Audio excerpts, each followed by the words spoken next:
नमस्कार। आज हम देखेंगे एक जनपत्रिका के माध्यम से कैसे ज्ञात करना है कि उस व्यक्ति का विवाह कब होगा। आज हम यह नहीं देखेंगे कि वैवाहिक स्थिति कैसी है, आज का टॉपिक यह नहीं है, बल्कि हमें यह देखना है कि विवाह कब होगा। आज ही हमारे पास एक जनपत्रिका आई और उनका प्रश्न यही था, तो मुझे लगा कि आपके समक्ष आज यह टॉपिक लाना चाहिए। तो आप अपनी जनपत्रिका खोल लीजिए और पूरे वीडियो को अवश्य देखिए। आइए आगे बढ़ते हैं।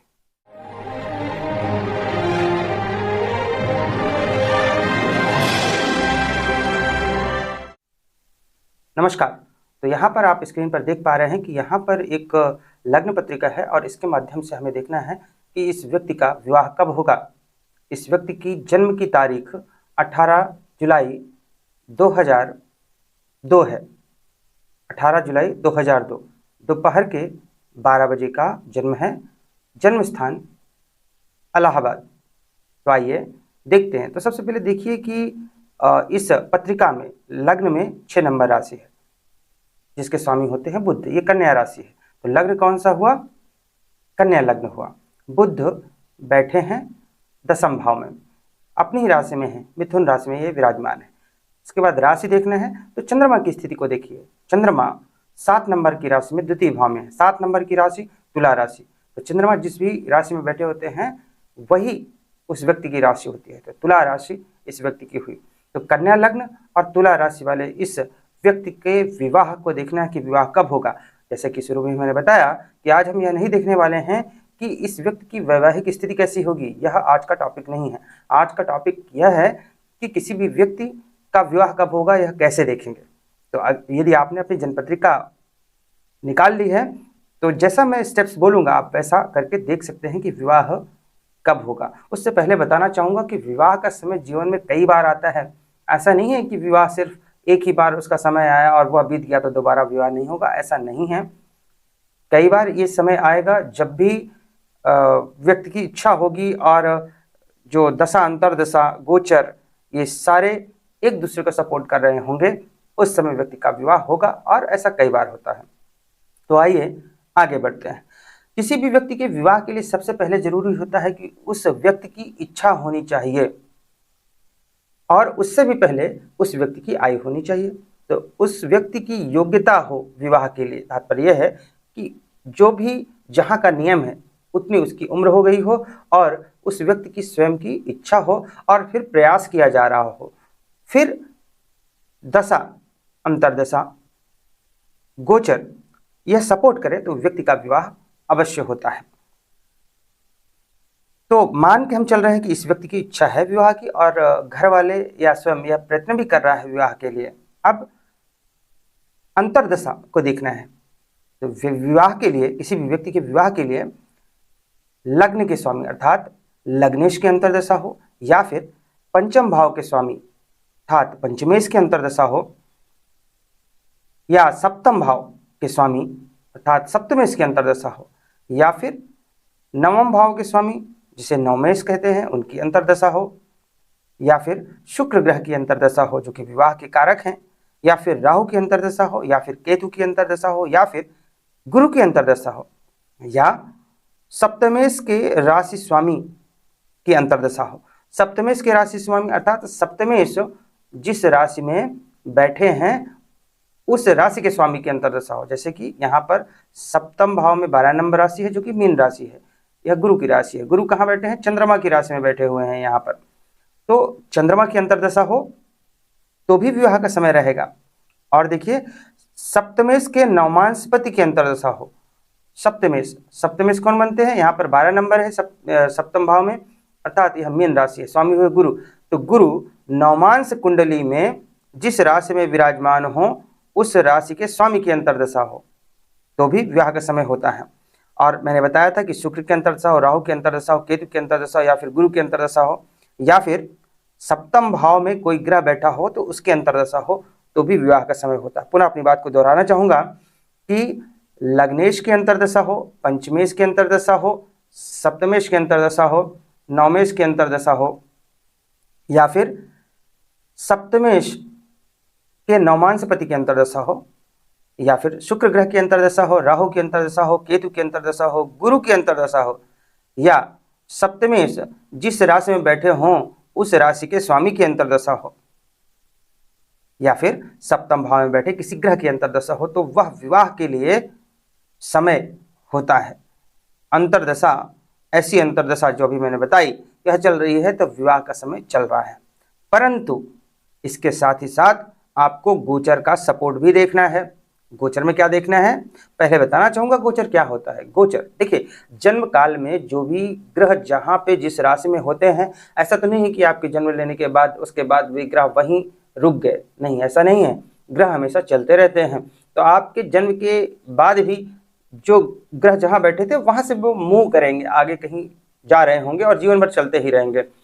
तो जिस समय यह कुंडली का विचार विमर्श किया जा रहा है, इस प्रश्न को देखा जा रहा है, तो उसमें जब किसी भी क्षण ग्रहों की जो स्थितियां हैं, अर्थात कौन सा ग्रह वर्तमान में इस क्षण किस राशि में है, किस भाव में है, वही गोचर कहलाता है। तो अब गोचर देखना है, क्योंकि मैंने बताया कि अंतर्दशा जो अंतर्दशा मैंने बताई, ये अंतर्दशाएं चल रही हैं तो विवाह के लिए अंतर्दशा सपोर्ट कर रही है। अब गोचर का सपोर्ट चाहिए तो गोचर में 3 ग्रहों का सपोर्ट आपको देखना है, शनि, गुरु और मंगल।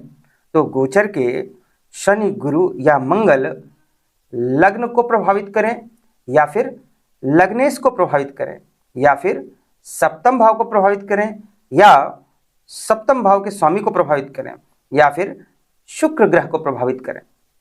पुनः कहना चाहूंगा, गोचर के शनि, गुरु, मंगल ये तीनों किसी भी प्रकार से लग्न को प्रभावित करें या लग्नेश को प्रभावित करें, सप्तम भाव को प्रभावित करें या सप्तमेश को प्रभावित करें, या फिर शुक्र ग्रह को प्रभावित करें जो कि विवाह के कारक हैं, तो यह विवाह के लिए उचित समय होता है। ध्यान रहे, ये तीनों ग्रह इस शर्त को पूरी करनी चाहिए, गोचर के ग्रह। तो चलिए देखते हैं कि वर्तमान में आज की डेट में, आज है 27 तारीख है, 27 सितंबर 2023 को हम देख रहे हैं। तो हम देखते हैं कि गोचर सपोर्ट कर रहे हैं या नहीं। उससे पहले देखते हैं कि अंतर्दशा किसकी है। तो देखिए, गुरु की महादशा चल रही है जो कि 2008 से 2024 जून 2024 तक है। और अंतर्दशा की बात करें तो 20 जनवरी 2022 तक मंगल की अंतर्दशा थी, और उसके पश्चात राहु की अंतर्दशा चल रही है जो कि 15 जून 2024 तक रहेगी। कहने का तात्पर्य यह है कि वर्तमान में राहु की अंतर्दशा चल रही है। और मैंने आपको शुरू में ही बताया है, कुछ देर पहले ही बताया है कि राहु की अंतर्दशा हो, केतु की अंतर्दशा हो, तो अंतर्दशा सपोर्ट करती है। तो इससे हमें यह पता चल गया कि हाँ, विवाह के लिए समय तो चल रहा है। अब हमें गोचर को देखना है। तो सबसे पहले हम शनि के गोचर को देखेंगे, फिर गुरु के, फिर मंगल के गोचर को देखेंगे। यदि ये लग्न या लग्नेश को या सप्तम को या सप्तमेश को या शुक्र को प्रभावित करेंगे तो गोचर हमें सपोर्ट करेगा। तो देखिए, ये रही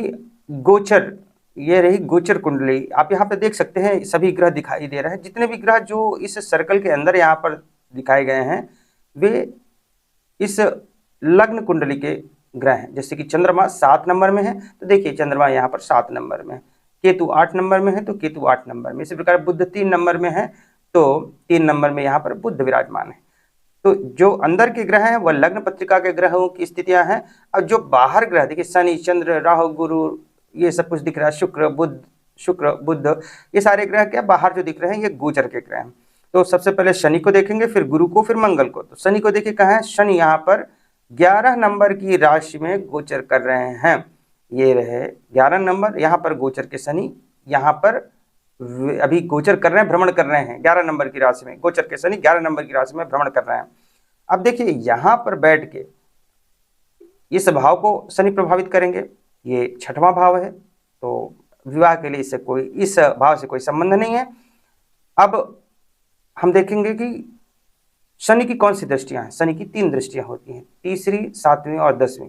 तो शनि अपनी तीसरी दृष्टि से, गोचर के शनि जो कि 11 नंबर राशि में भ्रमण करना है, यहाँ बैठ के अपनी तीसरी दृष्टि से अष्टम भाव को देखेंगे, जिससे हमें मतलब नहीं है विवाह होने के लिए। शुरू में ही मैंने बता दिया कि क्या क्या चाहिए। अब 7वीं दृष्टि से 11 नंबर में बैठकर शनि 7वीं दृष्टि से शुक्र को देखेंगे, यानी कि द्वादश भाव को देखेंगे, शुक्र को देखेंगे। शुक्र क्या है, विवाह के कारक है। और मैंने आपको बताया लग्न लग्नेश सप्तम सप्तमेश या शुक्र को प्रभावित करे, तो शुक्र को प्रभावित कर रहा है। तो हमें एक कंडीशन मिल चुकी है। अब चाहे शनि लग्न को प्रभावित करते, चाहे लग्नेश को, चाहे सप्तम को, चाहे सप्तमेश को, चाहे शुक्र को, किसी को भी प्रभावित करते तो कंडीशन हमारे मिल जाती है। तो यहाँ पर गोचर के शनि 11 नंबर की राशि में विराजमान होकर अपनी 7वीं दृष्टि से शुक्र को देख रहे हैं, अर्थात शुक्र को प्रभावित कर रहे हैं। आज 10वीं दृष्टि भी देख लेते हैं, तो 7 यहाँ हुआ तो 8, 9, 10, 10वीं दृष्टि यहाँ पर डाल रहे हैं शनि, जिससे हमें कोई मतलब नहीं, क्योंकि ये तृतीय भाव है और केतु है। तो यहाँ पर शुक्र को प्रभावित कर रहे हैं, कारक विवाह के कारक हैं ये, तो इसका मतलब है कि शनि सपोर्ट कर रहे हैं विवाह के लिए। अब बात करते हैं गुरु की, तो गोचर के गुरु कहाँ है? गोचर के गुरु यहाँ देखिए, इस सर्कल के बाहर गुरु कहाँ है? 1 नंबर की राशि में है। 1 नंबर की राशि ये कहाँ पे है? ये है 1 नंबर की राशि, लग्न पत्रिका में 1 नंबर यहाँ है। यहाँ पर गोचर के गुरु बैठे, आप ये कल्पना कर लीजिए कि यहाँ पर गुरु है, और तो गुरु यहाँ पर बैठ के इस भाव को प्रभावित करेंगे। गुरु की दृष्टियां देखिए, गुरु की दृष्टियां हैं 5वीं, 7वीं और 9वीं। तो यहाँ बैठ के गुरु अपनी 5वीं दृष्टि से शुक्र को देखेंगे, यानी विवाह के कारक शुक्र को प्रभावित कर रहे हैं। तो हमें कंडीशन मिल चुकी है कि गुरु सपोर्ट कर रहा है। फिर भी आगे भी देख लीजिए, तो 5वीं दृष्टि यहाँ है, 7वीं दृष्टि यहाँ पर डालेंगे और 9वीं दृष्टि यहाँ पर डालेंगे गुरु। तो बाकी चीज़ों से हमें मतलब नहीं है। तो 5वीं दृष्टि यानी अष्टम भाव में गुरु, गोचर के गुरु इस समय विचरण कर रहे हैं और अपनी 5वीं दृष्टि से शुक्र को देख रहे हैं, जो कि विवाह के कारक है, अर्थात गुरु भी विवाह के लिए सपोर्ट कर रहे हैं। अब हम मंगल की स्थिति को देखते हैं। मंगल कहाँ है? गोचर के मंगल, तो देखिए यहाँ मंगल कहाँ है? मंगल यहाँ पे है 6 नंबर की राशि में, यहाँ पर इस सर्कल के बाहर देखिए मंगल विराजमान है। गोचर के मंगल भ्रमण करना है 6 नंबर की राशि में, 6 नंबर की राशि अर्थात यहाँ पर मंगल भ्रमण कर रहे हैं। आप कल्पना कर लीजिए कि मंगल यहाँ पर भ्रमण कर रहे हैं, यहाँ पर भ्रमण कर रहे हैं तो ये लग्न को प्रभावित कर रहे हैं, और मंगल की दृष्टियाँ 4वीं, 7वीं और 8वीं होती हैं। तो ये 4थी दृष्टि से चतुर्थ भाव को देखेंगे और 7वीं दृष्टि से सप्तम को देखेंगे। सप्तम को देख रहे हैं यानी सप्तम भाव को प्रभावित कर रहे हैं। तो लग्न को भी प्रभावित कर रहे थे, वहां बैठकर सप्तम पर दृष्टिपात कर रहे हैं, सप्तम को प्रभावित कर रहे हैं और अपनी 8वीं दृष्टि अष्टम पर डाल रहे हैं। तो हमें तो ये चाहिए था। तो ये लग्न को प्रभावित कर रहे हैं मंगल, गोचर के मंगल लग्न को प्रभावित कर रहे हैं और सप्तम को प्रभावित कर रहे हैं, अर्थात ये भी विवाह के लिए सपोर्ट कर रहे हैं। इस प्रकार से शनि, गुरु और मंगल विवाह के लिए सपोर्ट कर रहे हैं, और राहु की अंतर्दशा भी चल रही है। तो हम कह सकते हैं इस समय विवाह के लिए बहुत उचित है। तो यदि विवाह पहले से ही तय कर हो सकता है, कुछ दिन पहले से प्रयास इन्होंने किया हो और चाहें तो अभी कुछ दिन बचे हैं, देखिए इनका विवाह हो सकता है, लेकिन अगर इतनी जल्दी नहीं हुआ तो क्या होगा? यदि 7 नंबर में यदि मंगल चले जाएंगे तो क्या होगा? क्या विवाह नहीं होगा? तो अभी हम वो भी देखेंगे। तो देखिए अभी बहुत कम समय बचा है, क्योंकि मंगल शनि और गुरु की अपेक्षा बहुत तेज चलते हैं।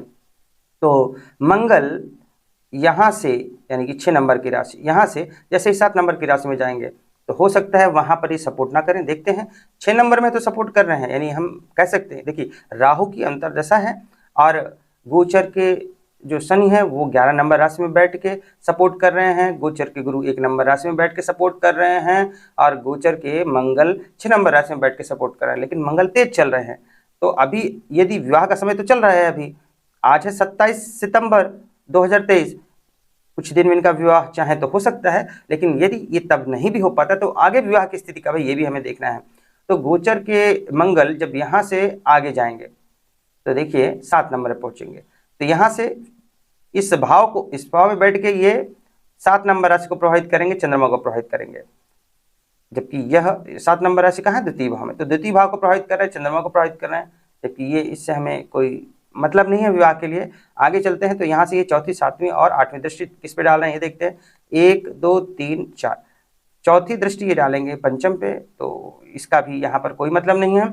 जो 7वीं दृष्टि है वे डालेंगे अष्टम पे, जो कि हमें कोई मतलब नहीं है इससे। 8वीं दृष्टि डालेंगे शनि और राहु पे, 9वें भाव पे, तो ये भी हमें सपोर्ट नहीं कर रहा है, क्योंकि ना ही ये लग्न है, ना ही लग्नेश है, और ना ही सप्तम है, ना ही सप्तमेश है, ना ही शुक्र यहाँ पर है। तो इस प्रकार 7 नंबर राशि में जब मंगल चले जाएंगे तो विवाह के लिए सपोर्ट नहीं करेंगे। 8 नंबर राशि में यदि मंगल होंगे तो देख लेते हैं, इस भाव को प्रभावित करेंगे, इस केतु को प्रभावित करेंगे, और ये तृतीय भाव है, तो इससे भी हमें मतलब नहीं, क्योंकि हमें विवाह के लिए आपको लग्न, लग्न, सप्तम, सप्तमेश और शुक्र को प्रभावित करना चाहिए। तो यहाँ पर रहेंगे तो इस भाव को प्रभावित करेंगे, जो कि उससे हमें मतलब नहीं है। फिर 4थी दृष्टि अपनी डालेंगे षष्ठ भाव पे, तो वो भी हमें सपोर्ट नहीं करेंगे। और फिर 7वीं दृष्टि डालेंगे यहाँ पर शनि और राहु पे, तब भी सपोर्ट नहीं करेंगे। 8वीं दृष्टि डालेंगे बुध पर, 8वीं दृष्टि बुध पर डालेंगे, तब देखिए बुध क्या है, लग्नेश है, 6 नंबर राशि लग्न में है, तो बुध लग्नेश हुए क्योंकि कन्या राशि के स्वामी हैं। तो लग्नेश पर ये अपनी दृष्टि डालेंगे। 8वीं दृष्टि यदि मंगल तृतीय भाव में चले जाएंगे 8 नंबर की राशि में, तो अभी तो 6 नंबर की राशि में है, यहाँ से भ्रमण करते करते करते करते ये तृतीय भाव में 8 नंबर राशि में, यानी वृश्चिक राशि में जब मंगल जाएंगे गोचर के मंगल, तो अपनी अष्टम दृष्टि बुध पर डालेंगे। और शनि अभी भी 11 नंबर की राशि में और गुरु 1 नंबर की राशि में भ्रमण कर रहे होंगे। तो इस प्रकार से जब 8 नंबर की राशि में मंगल जाएंगे तो ये सपोर्ट करेंगे, क्योंकि अष्टम दृष्टि लग्नेश पर डाल रहे हैं, तो वह भी विवाह का समय होगा। अब देखिए हम देख लेते हैं यहाँ पर कि कैसे मंगल मूव करके आगे चल के 8 नंबर में आएंगे। देखिए अभी मंगल देखिए यहाँ से चलना शुरू हुए हैं, 7 नंबर की राशि में चले गए हैं। अब 8 नंबर की राशि में जैसे ही आएंगे तब हम देखेंगे कब आएंगे ये जी। यहाँ पर देखिए लगभग थोड़ा सा पीछे करना पड़ेगा मुझे।